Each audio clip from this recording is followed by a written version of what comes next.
তো দেখো ক নাম্বার কি বলছে, পর্যায়বৃত্ত গতি কাকে বলে। তার মানে প্রশ্নটি পড়ার সাথে সাথে তুমি কিন্তু অ্যান্সার করতে পারবে। ক এবং খ এই দুইটি প্রশ্নের উত্তর তোমার পক্ষে ওই উদ্দীপক যদি অন্য কোনো উদ্দীপকও থাকে তো ওটা অ্যানালাইসিস না করেও তুমি ক আর খ অ্যান্সার করতে পারো, কারণ এগুলো জ্ঞানমূলক এবং অনুধাবনমূলক, এইগুলো তোমার বেসিক থেকে তুমি অ্যান্সার করে নিতে পারবা।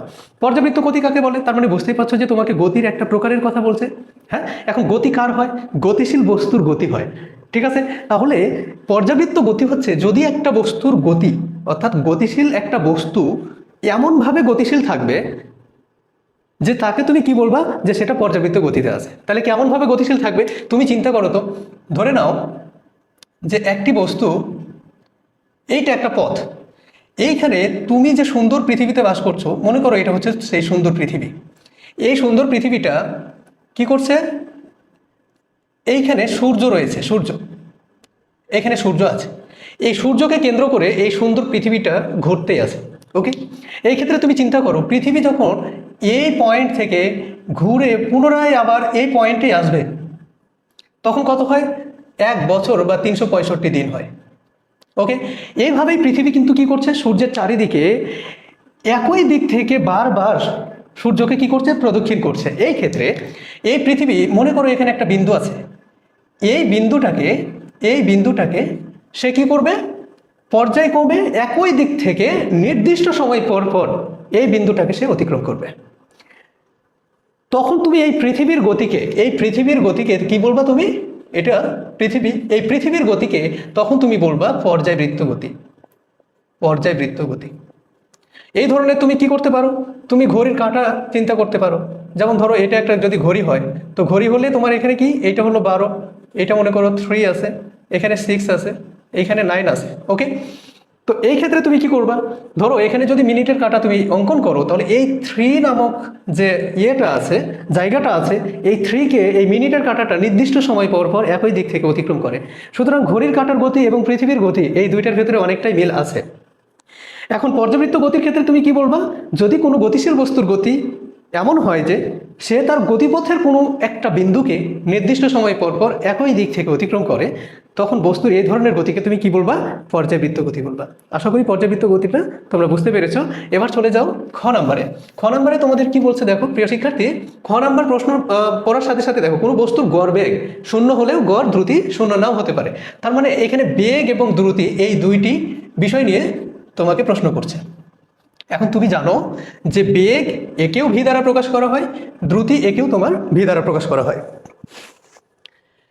এখন বেগের সাথে সম্পর্ক হলো সরণের, অর্থাৎ বেগের সংজ্ঞায় তুমি পড়েছো সময়ের সাথে কোনো বস্তুর সরণের পরিবর্তনকে বেগ বলে, আর দ্রুতির সংজ্ঞা তুমি পড়েছো সময়ের সাথে কোনো বস্তুর দূরত্বের পরিবর্তনকে কি বলা হয়, দ্রুতি বলা হয়। এখন বেগ এবং দ্রুতি বোঝার জন্য তোমার দুইটি টপিক বোঝা লাগবে, একটা হলো সরণ আর একটা হলো দূরত্ব, এই দুইটি টপিক। তো এই দুইটি টপিক একটা সুন্দর উদাহরণের মাধ্যমে বোঝা যায়। ধরো এ অবস্থানে তোমার বন্ধু আছে, এই অবস্থান থেকে তোমার বন্ধু প্রায় 5 মিটার হেঁটে বি অবস্থানে পৌঁছিল, আবার বি অবস্থান থেকে সে এই দিকে ঘুরে প্রায় 10 মিটার হেঁটে সি অবস্থানে পৌঁছিল। ওকে, এবার তোমার বন্ধু সি অবস্থানে দাঁড়িয়ে আছে। সুতরাং তোমার বন্ধুর আদি অবস্থান মানে শুরু অবস্থান হলো এ অবস্থান, এবং সি অবস্থান হলো তোমার বন্ধুর শেষ অবস্থান। প্রিয় শিক্ষার্থী, তোমাদের বেগ, ত্বরণ এইগুলো বোঝার জন্য আমি বলবো এই সরণ বিষয়টি খুবই গুরুত্বপূর্ণ। তুমি সরণ এবং এই দূরত্ব এই দুইটির ভেতরে তুমি যদি পার্থক্য করতে পারো, তো আমি বিশ্বাস করি তোমাদের বেগ, দ্রুতি, ত্বরণ এই বিষয়গুলোতে কোনো ধরনের ঝামেলা আসবে না।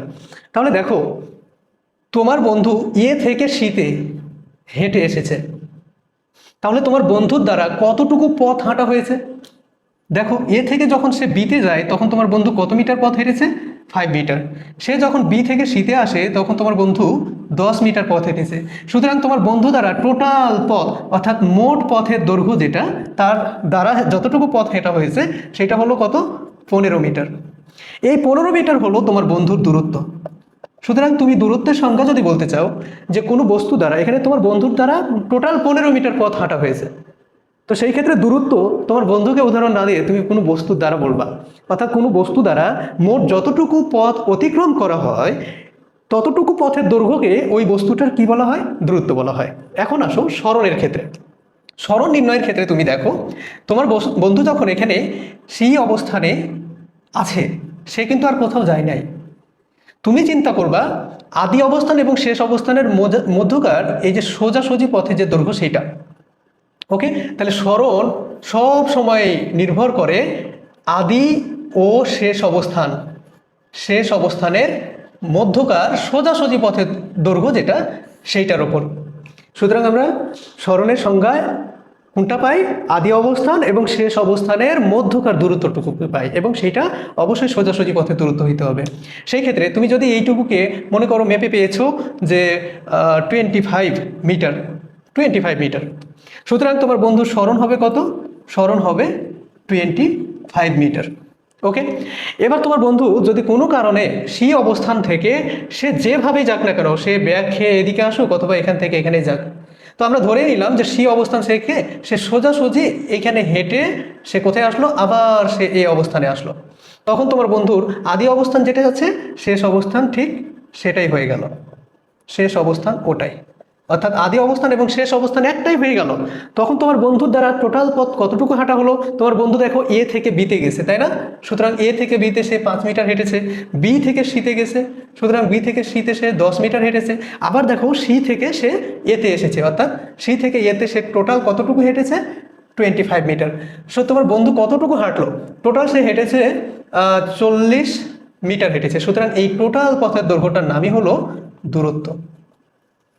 এবার তুমি চিন্তা করো, সরণের সংজ্ঞাতেই বলছো যে আদি অবস্থান এবং শেষ অবস্থানের মধ্যকার যে সোজাসুজি পথের দৈর্ঘ্য, সেইটারে তুমি কি বলছো?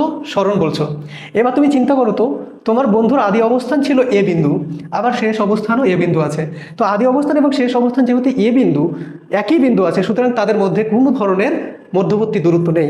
সুতরাং সেই অবস্থায় তোমার বন্ধুর সরণ কত হবে?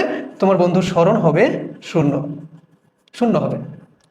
প্রিয় শিক্ষার্থী, তার মানে তুমি সহজেই বুঝতে পারছো যে একটি বস্তুর অতিক্রান্ত দূরত্ব অবশ্যই ন্যূনতম দূরত্ব হবে যদি সে তার অবস্থানের পরিবর্তন করে, কিন্তু ওই বস্তুটির সরণ অনেক সময় 0 হতে পারে। এখন তুমি গড় বেগের সংজ্ঞায় চলে যাও। গড় বেগ, জাস্ট বেগের সামনে তুমি গড় লাগিয়ে দাও আর দ্রুতির সামনে গড় লাগিয়ে দাও, তাহলে কি আসবে? এইটা হলো গড় বেগ আর এইটা হলো গড় দ্রুতি। তাহলে সময়ের সাথে কোনো বস্তুর মোট যে সরণ, এই মোট সরণের পরিবর্তনকে তুমি গড় বেগ বলবা, আর সময়ের সাথে কোনো বস্তুর মোট দূরত্বের পরিবর্তনকে তুমি কি বলবা? গড় দ্রুতি বলবা। তুমি এই ব্যাখ্যাগুলো দিয়ে যে সরণ অনেক সময় কি হইতে পারে? 0 হইতে পারে।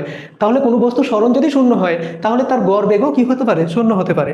কিন্তু কোনো বস্তুর যদি অবস্থানের পরিবর্তন হয়, তাহলে অবশ্যই তার ন্যূনতম একটা দূরত্ব থাকবে। সুতরাং কোনো বস্তুর মোট দূরত্বকে সময় দ্বারা ভাগ করলে যা পাওয়া যায় সেটা হলো ওই বস্তুর গড় দ্রুতি।